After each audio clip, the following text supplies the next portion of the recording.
Well, hey, welcome to the Game Changer Purpose Podcast. So glad that you are here with us. As always, we get an opportunity to grow in our purpose. And whether it's in life, leadership, our hope is through those that we get to interview, sharing personal story, but also practical principles. We want to see you grow in who God's called you to be. And so today I'm excited. I got an incredible guest, Dan Owolabi. I'm going to read a little bit of his bio, and then we're going to jump into this interview. Dan, he's the CEO of Branches, a ministry dedicated to supporting high-impact entrepreneurs, executives, and business owners around the world. That's probably just like you. He's got over 20 years of experience teaching leadership.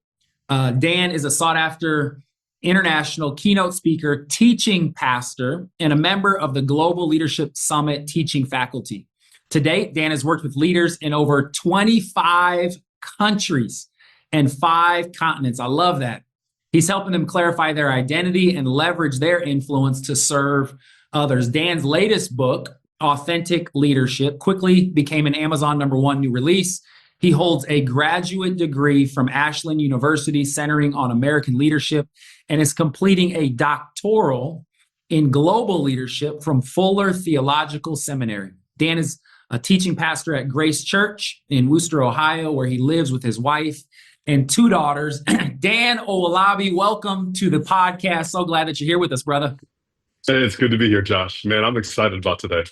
Come on, man. Well, I'm excited for people to hear your story. Obviously, incredible bio, but just getting to know you, getting to understand God's story through your life, the leadership role you're playing. I'd love for you to just, talk a little bit about your upbringing, because I know that's influenced who you are greatly today, just to help people understand kind of where you've come and how you got to where you are today. Yeah, absolutely. I'll start kind of with the big element in my life. My mom and dad both were Nigerian immigrants, and both of them were deaf. Both of them couldn't hear. And so growing up, I couldn't tell really what it was about in my life that was weird. Was it that my parents were deaf? Was it that they were Nigerian immigrants? Was it that we were the only Black family in our town?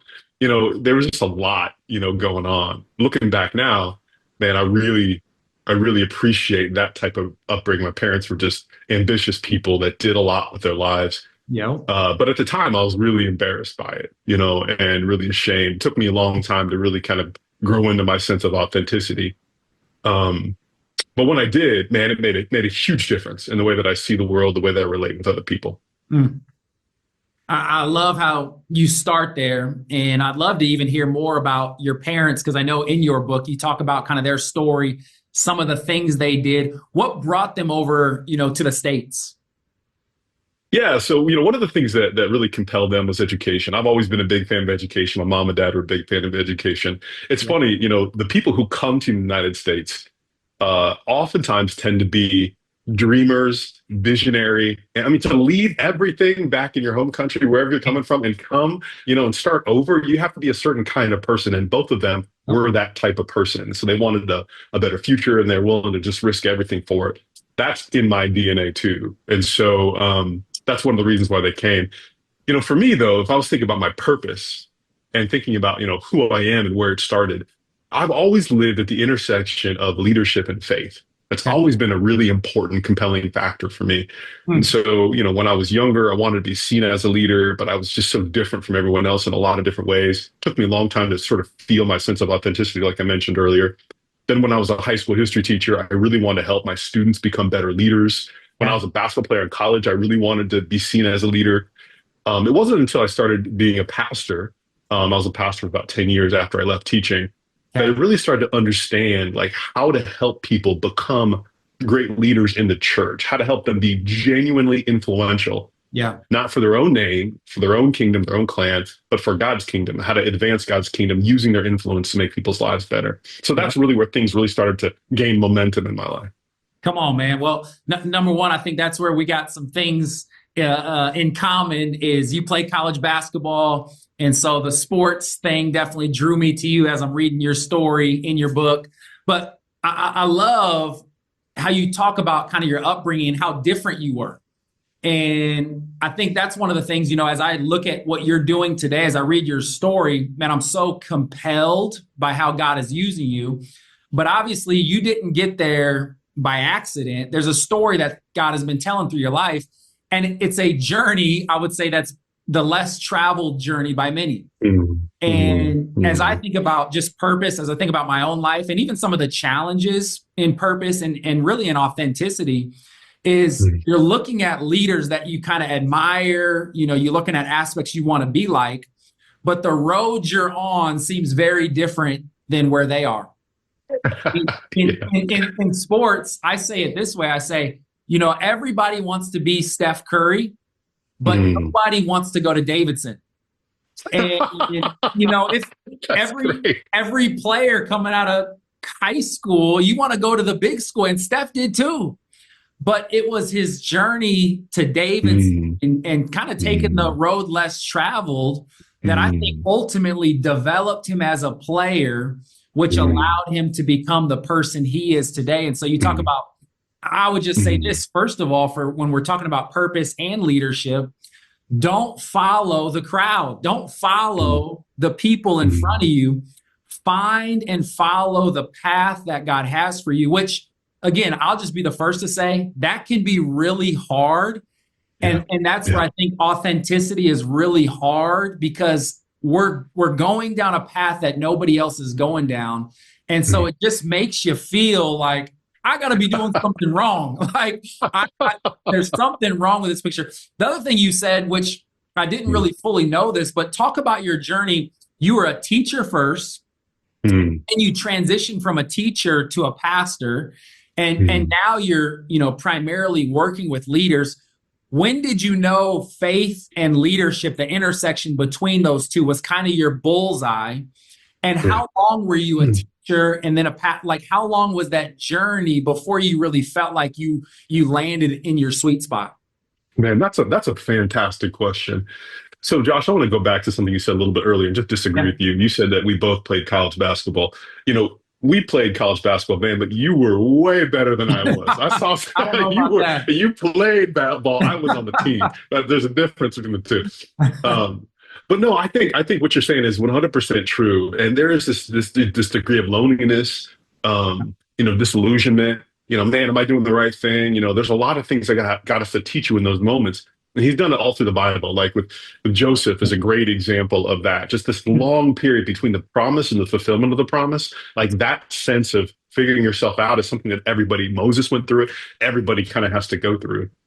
But for me, I think figuring out kind of where that moment came for me was trying to hold two things in tension. So when I was growing up, my mom and dad were just very active in the church. I always understood what faith was, and really sort of owned it for myself in college. But I loved communicating. I loved teaching. And so for a long time, I thought, well, I'm going to be a teacher. That's the way, and I'm going to show my students the love of Christ. But then teaching felt too constrained. So I was like, I need something different. So I became a pastor. The opportunity opened itself up. I'm teaching the gospel. But at the same time, that also felt very constraining. And what I realized over time is I have a deep entrepreneurial streak. And that's only so useful in the teaching realm, and it's only so useful in certain pastoral realms. And so then what I learned over time is that, what I really love to do is I really love to build new things. I love to convene people together. I love to work with high capacity leaders. That's what makes me come alive. And so the search for what my skill set was and seeing where that intersected with God's will, my skill, God's will, like that's where I really started to figure out that, okay, this is where I need to live. And anything I do, it's got to be sort of at that intersection of God's will, my skill. Wow. I love that language. God's will, my skill, developing my skill while constantly trying to figure out how do I align those skills with the will of God for my life. Exactly right. I mean, that's the bullseye. That's the true definition of purpose. That's it. And honestly, I mean, you have to be ruthless about sort of releasing every other sort of constraint to run fast towards, sin also, but other people's expectations, to run fast toward that bullseye. That's a great word. I mean, to go back to Steph Curry, I mean, it's saying no to a lot of things so you can be the world's best three-point shooter. Like that is just what you are. Man, how long was that process for you between teaching, pastoring, wrestling with those questions? How long was the process? Then also, What was the story or conversation with those around you as you're navigating? Was it Mm. people encouraged you, even, stepping out of the pastoral world to enter into, was it a lot of encouragement? Did they not understand it? What are you doing? What was that like for you? It was a lot of the latter. It was what are you doing? That doesn't make a lot of sense. Oh, Yep. do you have insurance? Things Yes. like things like that. How are you going to feed your family?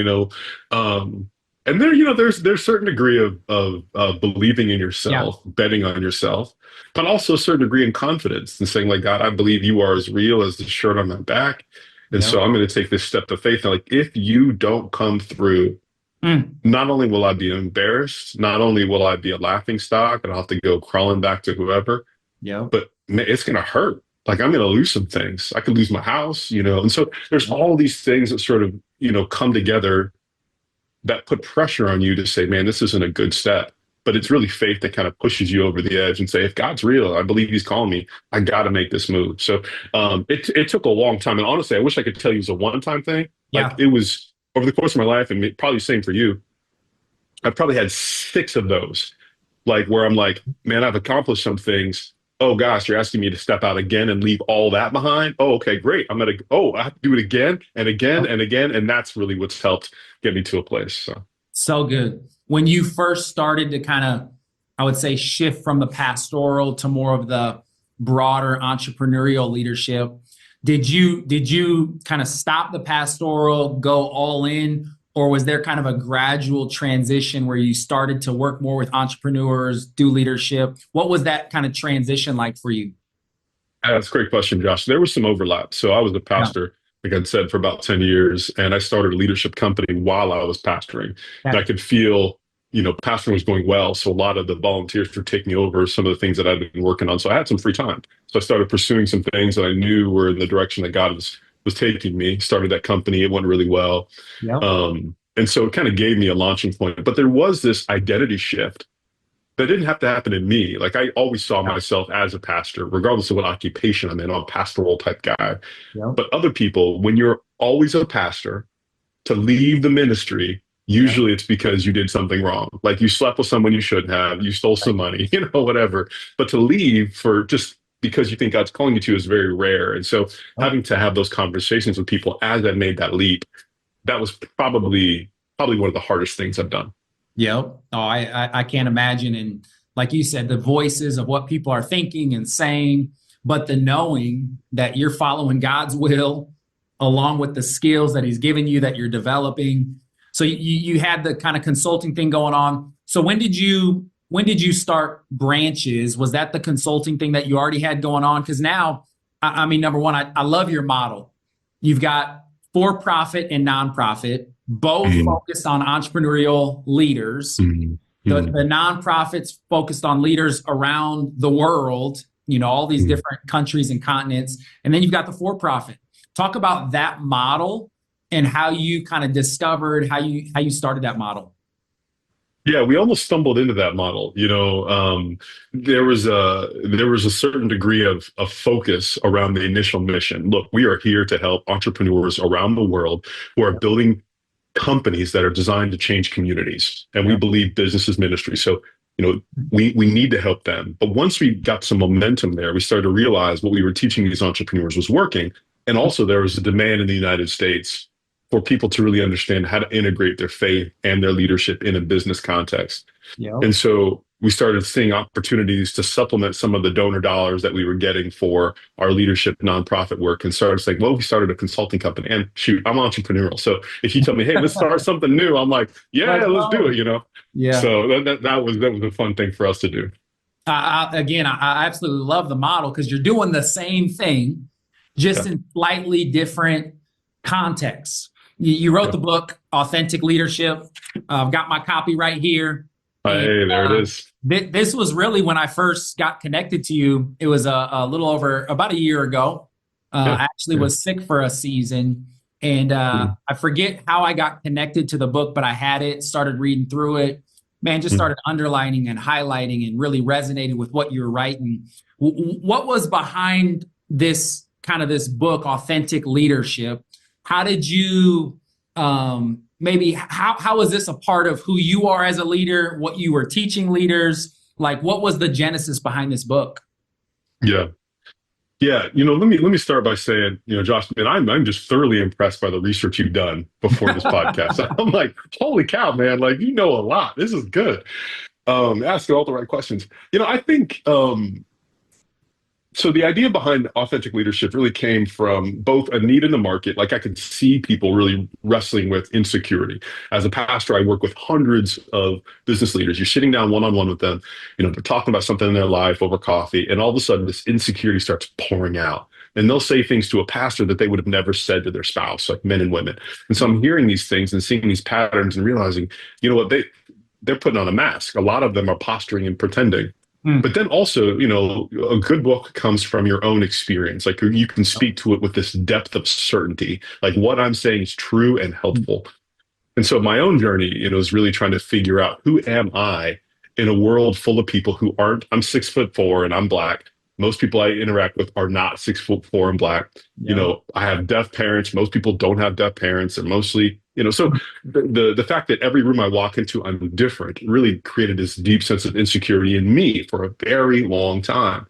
And so it took me a long time to sort of own who I was and really try to figure out what value I bring to every room I walk into.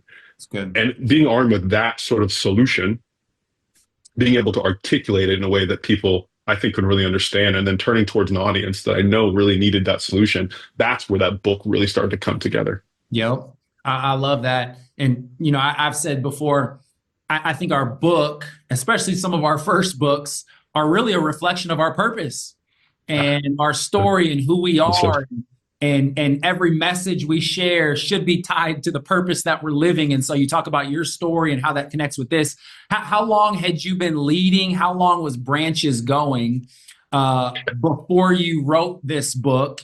And then talk about the role this book has played within the work that you're doing with Branches. That's a phenomenal question. So here's the funny thing. I started Branches with a partner in late 2018. So we really just kind of got things rolling. The name was pretty much all we had, and we applied for the nonprofit status. I felt God like calling me as clearly as I've ever heard him to write Authentic Leadership in December of 2018. So I'm starting this international nonprofit and I'm writing a book for the very first time. And both of them are like uncertain. They might not work. It'd be smart to do one or the other. Like don't do both at the same time, Yeah. But very much hearing him tell me to do it. And if I didn't do it, I was confident I'd be in willful disobedience of God. Like if I didn't do it, I knew that I'd be sort of out of his will and, actively disobeying. So yeah, went ahead and wrote the book. And honestly, watching them both grow at the same time, the growth of Branches, I think, has been compounded by the success of the book. And the success of the book has been aided by the legitimacy of Branches. It's been fun to watch both of them intertwine with each other. Yeah, no, I've watched again, since I've been following you, just how this book has played such a powerful role. And I've seen people, I would say, who are hungry for this message. And so you talk about the timing of a book like this, talking about authentic leadership in a world where it seems like more than ever through media and I mean, we're trying to put on a certain facade, a face, because we think it will produce certain results. But this book really talks about the power and influence we gain when we're authentic to who we are. Just talking a little bit about the book, you open up and you talk about just kind of the gap between who we are and what we're trying to present. Talk about that gap and how all of us struggle with that gap in our lives. Yeah. So the best way to describe the authenticity gap, or the insecurity gap is a better way to phrase it. The best way to describe the insecurity gap is to talk about the feeling that you get whenever you present yourself to the world and you get applause. You can do anything in the world and people are like, man, that was great. Like, I love your cookies, or I love your speaking ability, or I love the fact that you're articulate, you write really well, you're a great manager, whatever gives you applause. There's this moment that you start to realize that the applause feels really good. And the worst leaders are the ones that start to hang their whole identity on whatever it takes to get that applause. Yep. And what happens is then you start putting on this mask. You have to be a certain person. I am the person that makes great cookies. I am the person that's a great leader. I am the person that's a great mom. When that becomes your identity, then you start to separate yourself between who you really are and who people think you are. So you can't have bad days. You can't have sad days. You can't have days when you're off. You can't have days when you're not an amazing leader, whatever, whatever. I got a promotion at work. Now I always have to dress a certain way, act a certain way, whatever. What happens over time is there's this massive gap between who you really are and who people think you are, right? The gap continues to grow. You invest more in the perception and less in the real and the real, sort of person that you are. Yeah. In the gap between the two things is where you start to develop insecurity and real fear and real worry. Like you're always afraid of being found out. A lot of people will talk about this in the phrasing imposter syndrome, right? You feel like every room you walk into, it's you're not being your authentic self. Yeah. That's because you haven't developed your authentic self. You're not the sort of person who feels confident walking in and just being you because you've invested so much in this facade, right? That's so good. And so how do you help people move beyond living in that gap, feeling the insecurities? Because I know for me, we've all felt them. We've been there. Like you said, we get the applause and it's like, man, that feels great. Right. Whatever I did to do that, I'm going to keep leaning into that.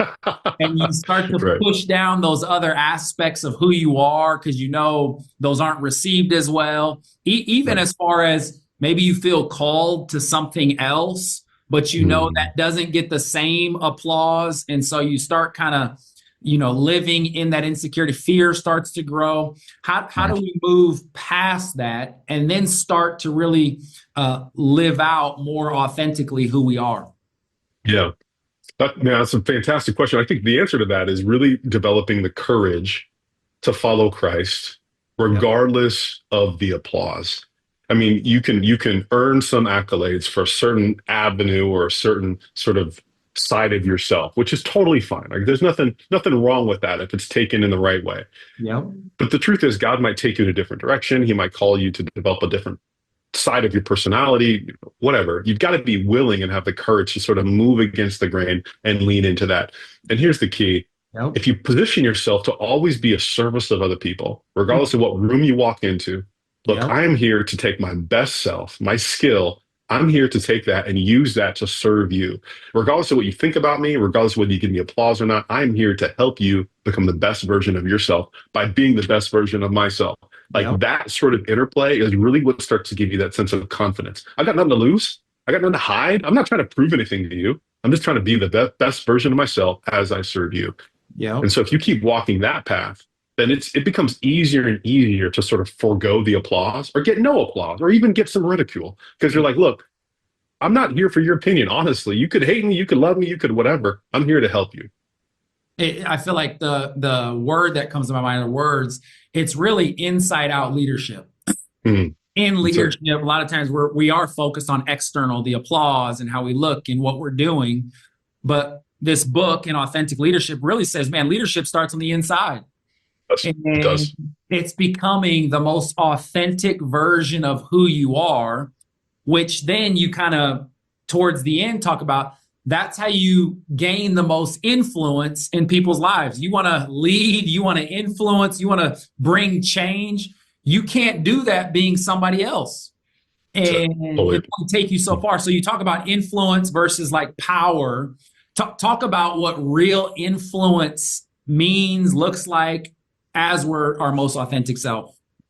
Yeah, so I'll talk about power first. I mean, power is typically positional. Power, authority, there's different ways to kind of frame it, but authority or power oftentimes is positional. So you're given a position, you're given a title, and because you have that, you have the ability to force people to do your will, against their will. So you can force them to do your will against their will. And that kind of force, whether you're signing their paychecks, whether you're their parent, whether you're their boss, whatever, that kind of force oftentimes give you the sense that, I do have influence. It's not true. If you weren't signing their paycheck, if you weren't their parent, if you weren't the police officer, whatever, people wouldn't listen to you. Yeah. But real influence, that comes when you're getting people to do your will, which isn't always bad. You're the leader, right? So getting people to do your will. Yeah. That goes along with their will. They really want to do it. They want to be there. They want to be with you. They see the vision. They catch the vision. You're going in a particular direction and they want to follow you in that direction, right? Yeah. And the only way to do that really comes from, and this is a phrase that I've seen used before, which I think is really helpful. There's two different dichotomies of leadership, and you mentioned a little bit earlier. There's front stage leadership and there's backstage leadership. Yeah. Front stage leadership is who you are in front of everybody else. Backstage leadership is kind of who you are when you're by yourself. It's you developing your own sense of inner confidence. And the more you develop that sort of backstage leadership, thinking about your values, thinking about your vision, thinking about who God made you to be and how you can be the best version of yourself, the more you develop that, when you finally step out to the front stage, the more genuine, authentic influence you have because people are following somebody who's always real as opposed to somebody who's always right. Yep. So good. And I think about, as you're saying that too, when you've experienced your own authenticity and you grow in that confidence, it actually compels you to want to help others experience their own authenticity. And, the difference between transactional leaders versus transformational leaders, those that are being led with power, very transactional. This is what I need from you. This is how it's going to help me. This is how it's going to help the company. Versus transformational leaders say, hey, if I help you become the best version of yourself, it's going to not only help you, it's going to help us as we're partnering and working together in this mission. And so I would just say this, and maybe you're somebody, you're trying to become the best version of who you are. You're trying to become the most authentic version. It starts with you. It starts with us as leaders. But then maybe you're in an environment that feels very transactional, where you don't have leaders trying to help you become the best version of who you are. You have to surround yourself with people who want you to be the most authentic version of who you are. And again, Dan, that's what I love about your book. Again, I would encourage people, check it out, Authentic Leadership, but also community. How would you encourage people to make sure they're connected to a community? Because I think that's what you're doing with Branches, is you're creating community for these leaders that you're investing in. What's the key to being a part of a community? How would you encourage people to engage in a community like that? Yeah, that's a great question. So I think a lot of it has to do with being curious and then being courageous. So the curious part. Yep. Starting to read books, listening to podcasts like this, just really sort of exposing yourself to the different people out there and really trying to sort of gauge, man, I really like this person because the way they write or the way they talk or the way they think or whatever, that really resonates with me. That feels authentic to who I am and who God made me to be. So you increase your awareness by being curious. But then you become courageous by actually following those people. Like you actually go to the conferences they speak at, or you show up in the communities that they're part of, or you try to find the people who are all sort of heading in that direction. And you're like, the more I can become sort of in that stream, and the more I can surround myself with people who are all thinking that same way. And what you'll find more often than not is it takes a lot of courage to say no to the current relationships you're in, to say yes to the future relationships that God's calling you to be in. And you hit it on the head. It's very, very hard to be authentic when you're in a transactional environment. I mean, people are gossiping and, just hypocritical. I mean, it's obviously you want to be an influencer in some of those environments, but man, if you feel like you're being influenced a lot, you got to find some people, you got to find your tribe. So good. I mean, I think about our relationship, our growing relationship. I mean, after reading your book and seeing some of the things that you're a part of, I just reached out. And I forget, I don't know, I think maybe it was on social media first. And you were kind enough to respond, and we exchanged emails. We did a Zoom call. And here we are months later now, a part of this podcast. We're going to have you here May 9th for our May 8th for our first leadership conference right here in Omaha, Nebraska. Cannot wait. But I just think I was encouraged by a mentor a couple of years ago. He said, Josh, don't wait for your circle to be filled with people that you want it to be filled with. Be proactive. You can build your circle. You can go find people. And so exactly what you're saying, man, you're somebody that I saw hearing your story that I said, wow, I've got a lot to learn from him. I feel like there's some things that, are similar to our stories. I've got to be connected to him. And you were kind enough to respond. I think about purpose, and I think authenticity is just another way of describing purpose. I love what you said, skill, God's will, bringing those two things together. As we get ready to wrap up, number one, I could ask questions all day because I love learning from you, and you've already shared so much wisdom. But as we get ready to wrap up, how would you encourage leaders to continue to pursue their most authentic, purpose-filled self as they are on this journey of becoming the person that God's designed them to be? That's a good closing question. So I think I would say that the best way to find your purpose is to immerse yourself in a problem that brings energy. I think oftentimes, if you're not overwhelmed with purpose, it's because you're running from problems. You're trying to create a safe, sort of comfortable environment. But Wow. if God puts this problem on your heart that, man, just burns, and it can be a social problem like water wells, or it could be a local problem like your school sucks. It could be whatever, but you really want to fix that problem. Wow. You start to push yourself to a place where you're using all your skill to align with God's will to fix this problem. And honestly, it's the problem itself that's really going to kind of give you the reason to become a better version of yourself. Find people who are moving that direction. Read books that you would have never read. All that stuff, because you're really focused on that, solving that problem and serving those people. Come on, man. So good. I love that you close with that, because I think so often in purpose and leadership, we're trying to get better. We're trying to look at other people. We're trying to become the right person. But ultimately, it comes down to it not being about us. It's about something bigger. It's about a problem that God designed us to be a part of the solution in some way. And so we're always best when we're looking out beyond ourselves and understanding how we get to be a part of the solution to the challenges that our world faces. So I love that you close with that. Again, I would just say this, so excited to have you here. May 8th, our leadership conference. And as people are getting ready for the conference, or maybe people just want to stay connected to you, what's the best way for them to stay connected? Yeah, so I'm really active on LinkedIn. That's one area that you can find me. I'm pretty active on social media, so Instagram or Facebook would be two places that you can find me. Or you can check out Branches. Branches has a consulting company. It also has a nonprofit. We work with entrepreneurs around the world.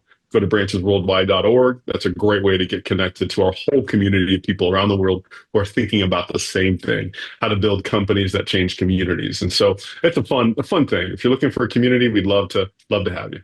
Come on, man. How to build companies that change communities. That's why this is my brother right here. We are in this together, same heart, same spirit. And again, I just want to encourage you, check him out, Dan Owolabi. His book, Authentic Leadership. I promise you, it will not disappoint. It will help you. It will help your team. We're bringing him in as a speaker. Maybe you as an organization, your conference, you need to bring him in. Can't recommend this brother enough. And as always, as you're listening, I know this. There are nuggets, there's stories that challenge you, hopefully encourage you. I know for me personally, there's things that were shared that really encourage and challenge me. We got to keep developing our skills, but we also have to make sure that our skills are aligning with God's will for our life. We're praying, we're asking God. That's where we're getting the conviction to be a part of solving the problems that we're called to solve. That's what purpose is really about. So wherever you are, praying that you take the next step, keep leading and living on purpose for a purpose, because God wants to use you wherever you are. Make sure you check out our other episodes. Can't wait for you to be a part and continue to live out everything God's designed you to live out. Love you guys.